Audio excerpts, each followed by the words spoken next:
శ్రీ గురుభ్యో నమః. ఫోటోతో అలాగే వాళ్ళ యొక్క పేర్లతో వశీకరణంలో ఫోటో పేర్లు శ్రీ అమ్మవారి పాదాల దగ్గర ఉంచి ధూపదీప నైవేద్యాలతో అమ్మవారిని సమర్పించి ఈ యొక్క ఎవరైతే ఫోటోలు పేర్లు అంటే విడిపోయిన వాళ్ళు కావచ్చు, భార్యాభర్తలు కానీ కావచ్చు, ఎవరైనా సరే మన శత్రువులను సైతం కూడా వాళ్ళ ఫోటో ఒకటి ఉంటే చాలు, ఈ ఫోటో వశీకరణం ద్వారాగా వాళ్ళు మన మాట వినేటట్టు చేసుకోవచ్చు. ఫోటో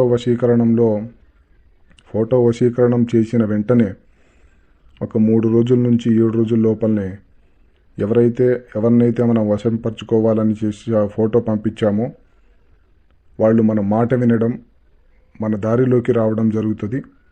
ఫోటో వశీకరణంతో చాలా సమస్యలు కూడా పరిష్కరించబడ్డాయి. అలాగే మా ఛానల్ని కొత్తగా చూస్తున్నట్లయితే వెంటనే సబ్స్క్రైబ్ చేయండి. వీడియో మీరు పూర్తిగా నచ్చినట్లయితే